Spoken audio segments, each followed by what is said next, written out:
करुणाकर दीन बंधु श्री पार्वती समुख पंकज पद्म बंधु श्रीशादिदेव गण पूजित पाद पद्म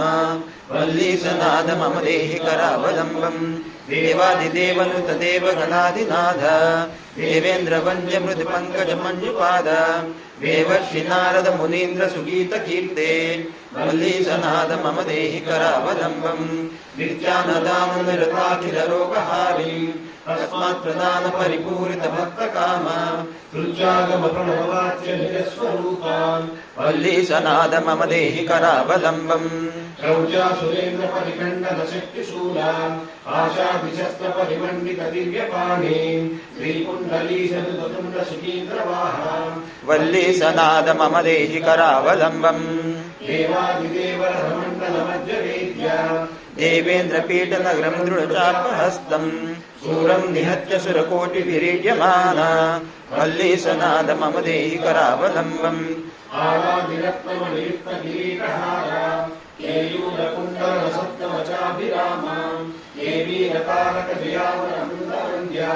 वल्ली सनाद मम देहि करावलंबम् पञ्चाक्षरादिमनुमन्त्रितकान्ततोयैः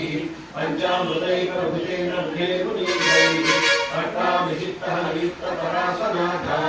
वल्ली सनाद मम देहि करावलंबम् श्रीकार्तिकेय करुणामृतपूर्णदृष्ट्या कामाधिलोककलुषीकृतदुष्टदीप्तम् भक्त्वा मामवकरावलकान्तिकान्त्याम् वल्ली सनाद मम देहि करावलंबम्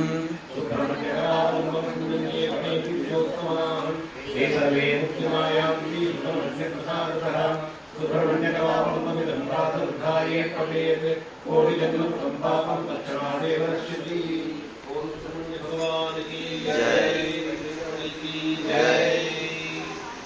आनित्य वीणामुपलालयन्ति मदालसां मन्दिरवाग्विलासां माहेन्द्रनीलकृति कोमलाङ्गी पातककन्यां मनसा स्मरामि चतुर्भुजे चन्द्रकलावतंसे चोन्नते कुकुमरावशोणे कुण्डे शुभाशांकुशपुष्पबाणहस्ते नमस्ते जगदेकमातः। तस्य प्रजाभ्यां परिपालयन्तां न्यायेन मार्गेण महीमहीषां गोब्राह्मणेभ्यः सुखमस्तु नित्यं लोकाः समस्ताः सुखिनो भवन्तु लोकाः समस्ताः सुखिनो भवन्तु। यत्सर्वप्रस्वम्यात्मका हेतुयथमेवं तत्सर्वं क्षम्यतां देवानारायण नमोऽस्तु।